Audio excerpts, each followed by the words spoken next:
জয় শ্রীরাম, জয় হনুমান। প্রিয় ভক্তবিন্দু, আজ মঙ্গলবার, শ্রীরামের পরম ভক্ত হনুমানজির আরাধনার বিশেষ দিন। তাই আজকের এই বিশেষ দিনে মাত্র 5 মিনিট সময় ব্যয় করে হনুমানের এই শক্তিশালী গায়ত্রী মন্ত্র শ্রবণ বা জপ করলে জীবনের সকল বাধা দূর হবে, পরিবারের ও সন্তানের মঙ্গল কামনা হবে। শাস্ত্রমতে আন্তরিক ভক্তিভরে হনুমান মন্ত্র শ্রবণ ও জপ করলে সুস্বাস্থ্য, শুভ সংবাদ এবং শ্রীরামের কৃপা লাভের পথ সুগম হয়। তাই আসুন দেরি না করে সবাই একসাথে আজকের এই হনুমানজির শক্তিশালী গায়ত্রী মন্ত্রটি শ্রবণ করি। তার আগে আপনি যদি আমাদের চ্যানেলে নতুন হয়ে থাকেন তাহলে ভিডিওটিতে একটি লাইক করে আমাদের বৈদিক বাণী চ্যানেলটি সাবস্ক্রাইব করে দিন এবং আপনার সব সমস্যার কথা কমেন্টে জানান।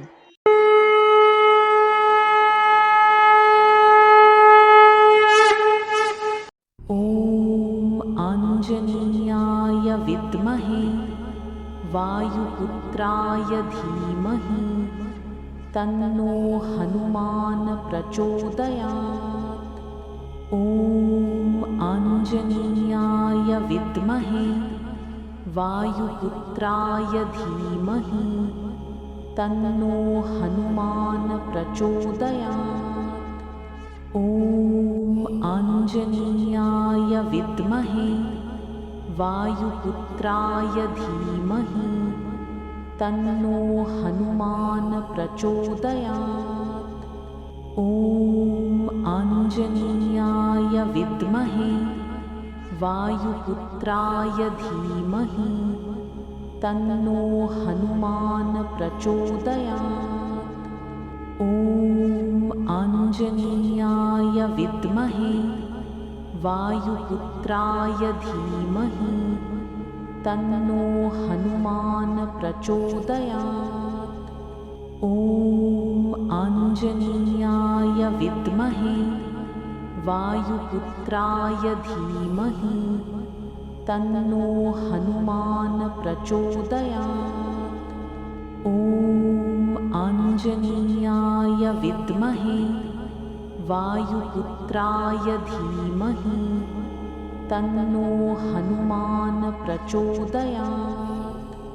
ॐ आञ्जनेयाय विद्महे वायुपुत्राय धीमहि तन्नो हनुमान् प्रचोदयात्।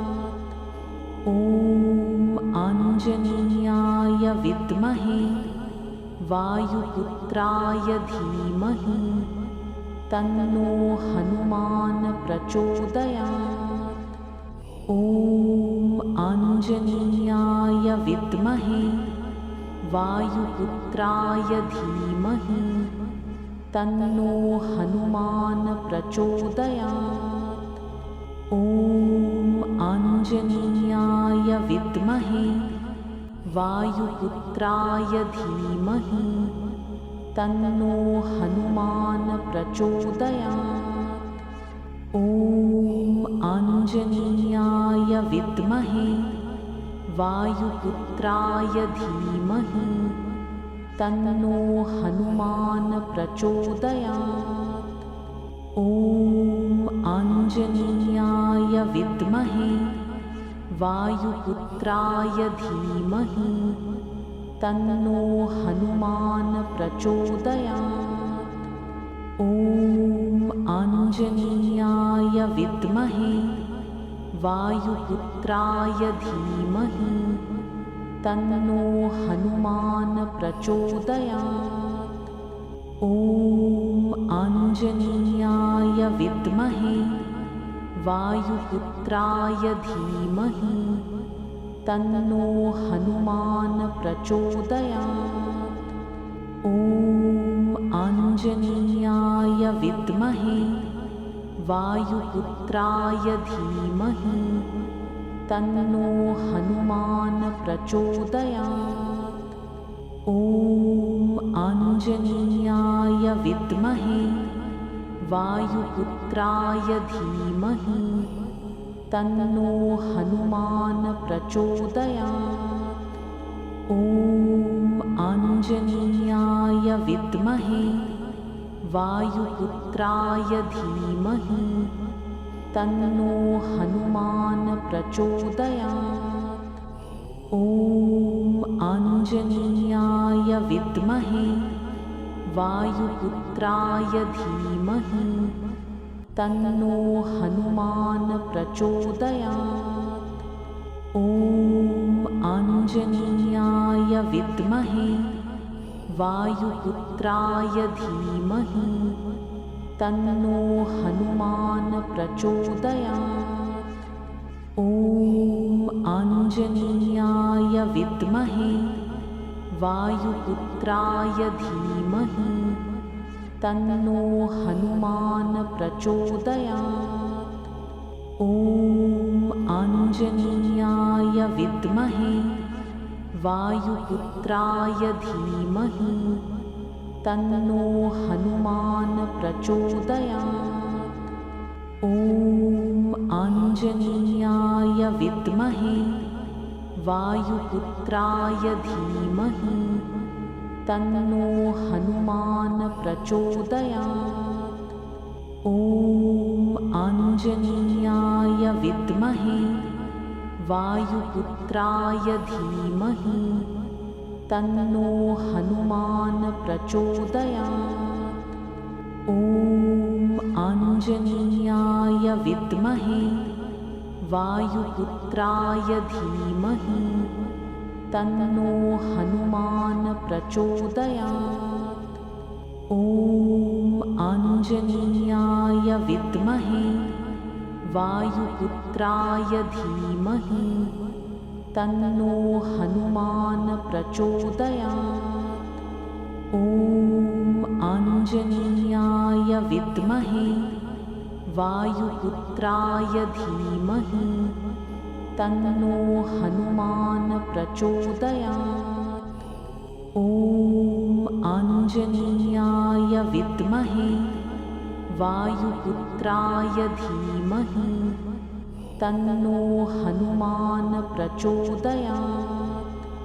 ॐ आञ्जनेयाय विद्महे वायुपुत्राय धीमहि तन्नो हनुमान् प्रचोदयात्। ॐ आञ्जनेयाय विद्महे वायुपुत्राय धीमहि तन्नो हनुमान् प्रचोदयात्।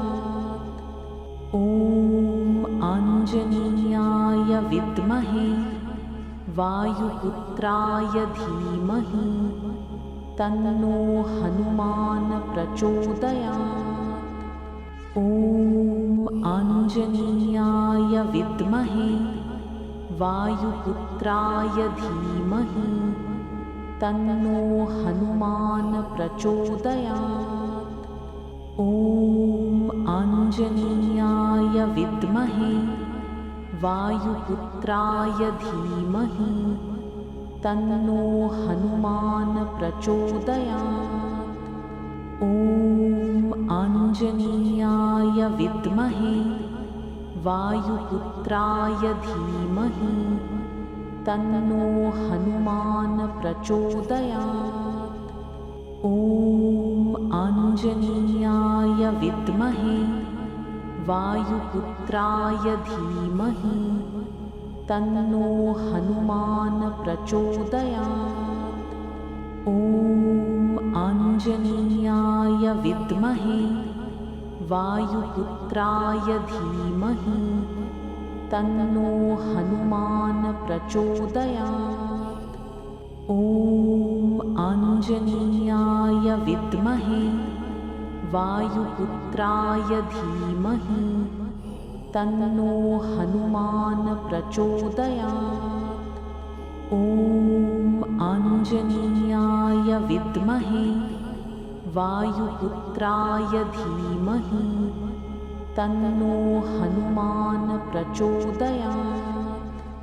ॐ आञ्जनेयाय विद्महे वायुपुत्राय धीमहि तन्नो हनुमान् प्रचोदयात्। ॐ आञ्जनेयाय विद्महे वायुपुत्राय धीमहि तन्नो हनुमान् प्रचोदयात्। ॐ आञ्जनेयाय विद्महे वायुपुत्राय धीमहि तन्नो हनुमान् प्रचोदयात्। ॐ आञ्जनेयाय विद्महे वायुपुत्राय धीमहि तन्नो हनुमान् प्रचोदयात्। ॐ आञ्जनेयाय विद्महे वायुपुत्राय धीमहि तन्नो हनुमान् प्रचोदयात्। ॐ आञ्जनेयाय विद्महे वायुपुत्राय धीमहि तन्नो हनुमान् प्रचोदयात्। ॐ आञ्जनेयाय विद्महे वायुपुत्राय धीमहि तन्नो हनुमान् प्रचोदयात्। ॐ आञ्जनेयाय विद्महे वायुपुत्राय धीमहि तन्नो हनुमान् प्रचोदयात्। ॐ आञ्जनेयाय विद्महे वायुपुत्राय धीमहि तन्नो हनुमान् प्रचोदयात्। ॐ आञ्जनेयाय विद्महे वायुपुत्राय धीमहि तन्नो हनुमान् प्रचोदयात्। ॐ आञ्जनेयाय विद्महे वायुपुत्राय धीमहि तन्नो हनुमान् प्रचोदयात्। ॐ आञ्जनेयाय विद्महे वायुपुत्राय धीमहि तन्नो हनुमान् प्रचोदयात्।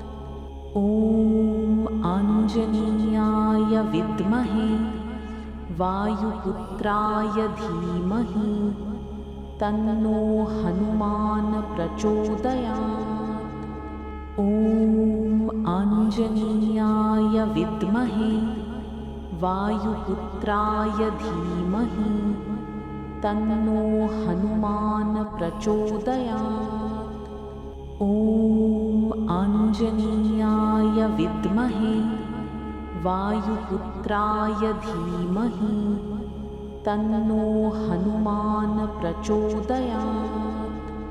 ॐ आञ्जनेयाय विद्महे वायुपुत्राय धीमहि तन्नो हनुमान् प्रचोदयात्। ॐ आञ्जनेयाय विद्महे वायुपुत्राय धीमहि तन्नो हनुमान् प्रचोदयात्। ॐ आञ्जनेयाय विद्महे वायुपुत्राय धीमहि तन्नो हनुमान् प्रचोदयात्। ॐ आञ्जनेयाय विद्महे वायुपुत्राय धीमहि तन्नो हनुमान् प्रचोदयात्। ॐ आञ्जनेयाय विद्महे वायुपुत्राय धीमहि तन्नो हनुमान् प्रचोदयात्। ॐ आञ्जनेयाय विद्महे वायुपुत्राय धीमहि तन्नो हनुमान् प्रचोदयात्। ॐ आञ्जनेयाय विद्महे वायुपुत्राय धीमहि तन्नो हनुमान् प्रचोदयात्। ॐ आञ्जनेयाय विद्महे वायुपुत्राय धीमहि तन्नो हनुमान् प्रचोदयात्। ॐ आञ्जनेयाय विद्महे वायुपुत्राय धीमहि तन्नो हनुमान् प्रचोदयात्। ॐ आञ्जनेयाय विद्महे वायुपुत्राय धीमहि तन्नो हनुमान् प्रचोदयात्। ॐ आञ्जनेयाय विद्महे वायुपुत्राय धीमहि तन्नो हनुमान् प्रचोदयात्। ॐ आञ्जनेयाय विद्महे वायुपुत्राय धीमहि तन्नो हनुमान् प्रचोदयात्। ॐ आञ्जनेयाय विद्महे वायुपुत्राय धीमहि तन्नो हनुमान् प्रचोदयात्। ॐ आञ्जनेयाय विद्महे वायुपुत्राय धीमहि तन्नो हनुमान् प्रचोदयात्। ॐ आञ्जनेयाय विद्महे वायुपुत्राय धीमहि तन्नो हनुमान् प्रचोदयात्। ॐ आञ्जनेयाय विद्महे वायुपुत्राय धीमहि तन्नो हनुमान् प्रचोदयात्। ॐ आञ्जनेयाय विद्महे वायुपुत्राय धीमहि तन्नो हनुमान् प्रचोदयात्। ॐ आञ्जनेयाय विद्महे वायुपुत्राय धीमहि तन्नो हनुमान् प्रचोदयात्। ॐ आञ्जनेयाय विद्महे वायुपुत्राय धीमहि तन्नो हनुमान् प्रचोदयात्। ॐ आञ्जनेयाय विद्महे वायुपुत्राय धीमहि तन्नो हनुमान् प्रचोदयात्। ॐ आञ्जनेयाय विद्महे वायुपुत्राय धीमहि तन्नो हनुमान् प्रचोदयात्।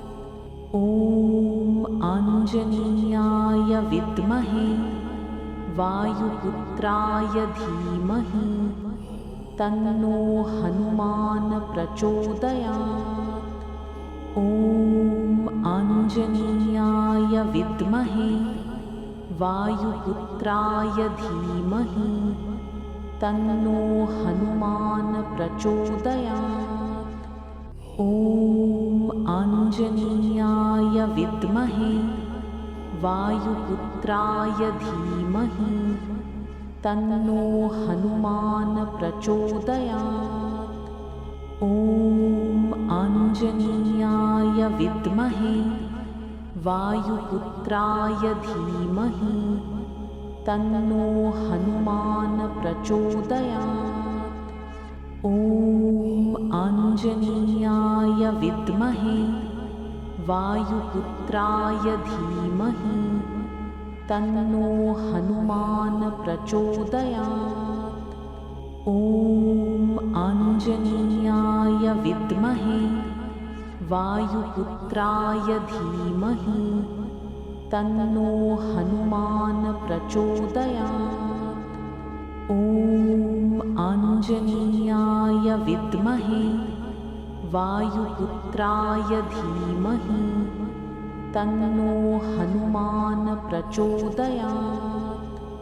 ॐ आञ्जनेयाय विद्महे वायुपुत्राय धीमहि तन्नो हनुमान् प्रचोदयात्। ॐ आञ्जनेयाय विद्महे वायुपुत्राय धीमहि तन्नो हनुमान् प्रचोदयात्। ॐ आञ्जनेयाय विद्महे वायुपुत्राय धीमहि तन्नो हनुमान् प्रचोदयात्। ॐ आञ्जनेयाय विद्महे वायुपुत्राय धीमहि तन्नो हनुमान् प्रचोदयात्। ॐ आञ्जनेयाय विद्महे वायुपुत्राय धीमहि तन्नो हनुमान् प्रचोदयात्। ॐ आञ्जनेयाय विद्महे वायुपुत्राय धीमहि तन्नो हनुमान् प्रचोदयात्। ॐ आञ्जनेयाय विद्महे वायुपुत्राय धीमहि तन्नो हनुमान् प्रचोदयात्। ॐ आञ्जनेयाय विद्महे वायुपुत्राय धीमहि तन्नो हनुमान् प्रचोदयात्। ॐ आञ्जनेयाय विद्महे वायुपुत्राय धीमहि तन्नो हनुमान् प्रचोदयात्।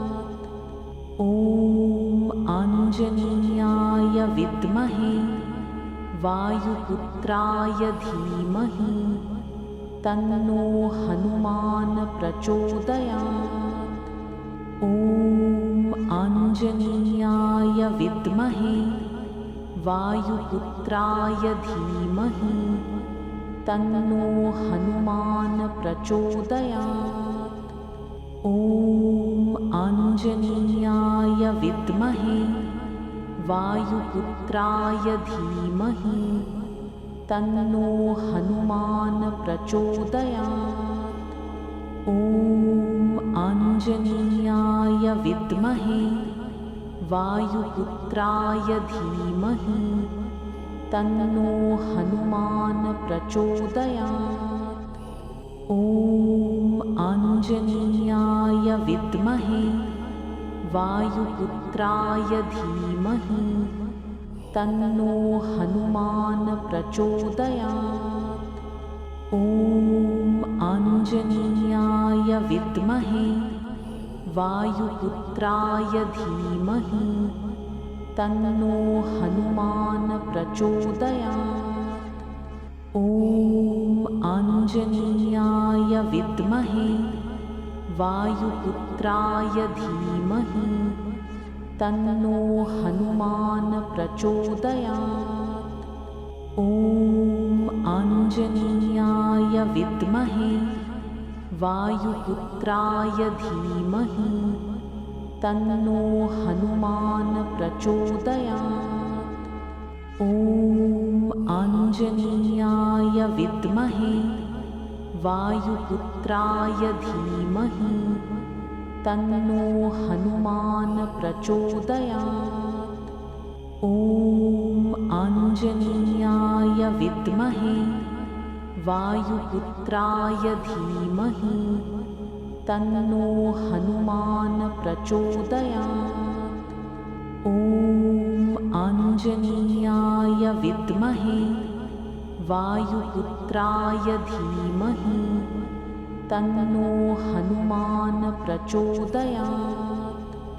ॐ आञ्जनेयाय विद्महे वायुपुत्राय धीमहि तन्नो हनुमान् प्रचोदयात्। ॐ आञ्जनेयाय विद्महे वायुपुत्राय धीमहि तन्नो हनुमान् प्रचोदयात्। ॐ आञ्जनेयाय विद्महे वायुपुत्राय धीमहि तन्नो हनुमान् प्रचोदयात्। ॐ आञ्जनेयाय विद्महे वायुपुत्राय धीमहि तन्नो हनुमान् प्रचोदयात्। ॐ आञ्जनेयाय विद्महे वायुपुत्राय धीमहि तन्नो हनुमान् प्रचोदयात्। ॐ आञ्जनेयाय विद्महे वायुपुत्राय धीमहि तन्नो हनुमान् प्रचोदयात्। ॐ आञ्जनेयाय विद्महे वायुपुत्राय धीमहि तन्नो हनुमान् प्रचोदयात्। ॐ आञ्जनेयाय विद्महे वायुपुत्राय धीमहि तन्नो हनुमान् प्रचोदयात्। ॐ आञ्जनेयाय विद्महे वायुपुत्राय धीमहि तन्नो हनुमान् प्रचोदयात्। ॐ आञ्जनेयाय विद्महे वायुपुत्राय धीमहि तन्नो हनुमान् प्रचोदयात्। ॐ आञ्जनेयाय विद्महे वायुपुत्राय धीमहि तन्नो हनुमान् प्रचोदयात्। ॐ आञ्जनेयाय विद्महे वायुपुत्राय धीमहि तन्नो हनुमान् प्रचोदयात्। ॐ आञ्जनेयाय विद्महे वायुपुत्राय धीमहि तन्नो हनुमान् प्रचोदयात्। ॐ आञ्जनेयाय विद्महे वायुपुत्राय धीमहि तन्नो हनुमान् प्रचोदयात्। ॐ आञ्जनेयाय विद्महे वायुपुत्राय धीमहि तन्नो हनुमान् प्रचोदयात्। ॐ आञ्जनेयाय विद्महे वायुपुत्राय धीमहि तन्नो हनुमान् प्रचोदयात्। ॐ आञ्जनेयाय विद्महे वायुपुत्राय धीमहि तन्नो हनुमान् प्रचोदयात्। ॐ आञ्जनेयाय विद्महे वायुपुत्राय धीमहि तन्नो हनुमान् प्रचोदयात्। ॐ आञ्जनेयाय विद्महे वायुपुत्राय धीमहि तन्नो हनुमान् प्रचोदयात्। ॐ आञ्जनेयाय विद्महे वायुपुत्राय धीमहि तन्नो हनुमान् प्रचोदयात्। ॐ आञ्जनेयाय विद्महे वायुपुत्राय धीमहि तन्नो हनुमान् प्रचोदयात्। ॐ आञ्जनेयाय विद्महे वायुपुत्राय धीमहि तन्नो हनुमान् प्रचोदयात्। ॐ आञ्जनेयाय विद्महे वायुपुत्राय धीमहि तन्नो हनुमान् प्रचोदयात्। ॐ आञ्जनेयाय विद्महे वायुपुत्राय धीमहि तन्नो हनुमान् प्रचोदयात्। ॐ आञ्जनेयाय विद्महे वायुपुत्राय धीमहि तन्नो हनुमान् प्रचोदयात्। ॐ आञ्जनेयाय विद्महे वायुपुत्राय धीमहि तन्नो हनुमान् प्रचोदयात्। ॐ आञ्जनेयाय विद्महे वायुपुत्राय धीमहि तन्नो हनुमान् प्रचोदयात्।